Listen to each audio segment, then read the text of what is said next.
upasuaji wa mishipa ya damu kwenye ubongo na magonjwa ya sakafu ya ubongo, hatua ambayo inalenga kupunguza gharama kubwa ambazo serikali na wananchi wamekuwa wakizitumia kwa matibabu hayo nje ya nchi.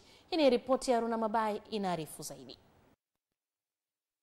Baada ya kuandika historia ya upasuaji kwa kutumia kiliunde, sasa ili kupunguza gharama kubwa, taasisi ya tiba ya mifupa ya ubongo Muhimbili MOI imeanzisha mafunzo ambayo yanakutanisha nchi za Afrika yatakayotolewa na wawakilishi wa shirikisho la wataalamu wa mifumo ya fahamu kutoka nchi za Umoja wa Ulaya.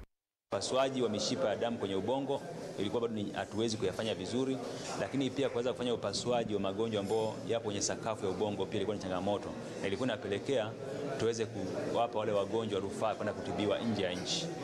Sasa kutokana na changamoto hiyo, tunaona kwamba wataalamu wetu ambao tayari tunao kwenye hospitali 7 basi waje wapate mafunzo maalum ya muda mfupi ili tuanze kuwahudumia wananchi. Wataalamu walioko hapa wamesomea na wanafanya hizi kazi mara kwa mara, lakini kwa sababu ya aina ya wagonjwa kubadilika na mbinu za kuwatibu kuendelea kufanya kuwa bora, na kwa namna hiyo kupelekea wagonjwa kukaa muda mfupi sana katika hospitali, ndio maana mafunzo haya sasa yakiwa chini ya uongozi wa chama cha wataalamu wa upasuaji wa mfumo wa fahamu pamoja na uti wa mgongo kutoka Ulaya wamekuja kuyafanyia hapa.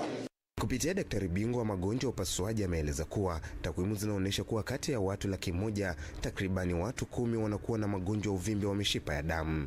Haya magonjwa ya uvimbe kwenye mishipa ya damu ni mengi sana kwa kweli, kwa sababu tukitaka katika hali ya kawaida ni kwamba kila watu 100,000 kuna watu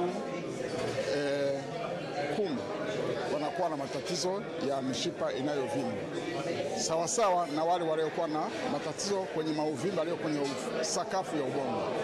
Nao wataalamu kutoka katika Umoja wa Ulaya ambao wamefika katika kuendesha mafunzo hayo wamelenga katika kutoa ujuzi ambao utawasaidia wataalamu wa ndani kufanyia upasuaji, huku mmoja wa wataalamu kutoka Uganda akieleza namna atakavyokwenda kutumia ujuzi huo aliopata.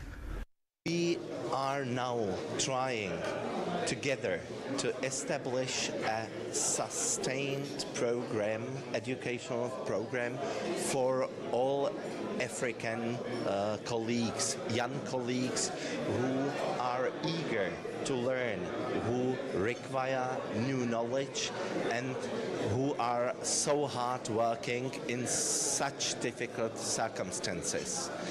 Hizi skills ni maalum sana kwa sababu hazijawahi kutumika hapa Afrika sana, na tumefurahi sana kuwa tumejiunga na wenzetu kutoka Europe. Wamekuja kutufundisha na sisi tutawafundisha jinsi ambapo tulikuwa tunaifanya hapa, na tunafurahi sana kuwa hapa kwa sababu tukirudi nyumbani tutakuwa tumechukua some of the latest technologies kutoka hapa.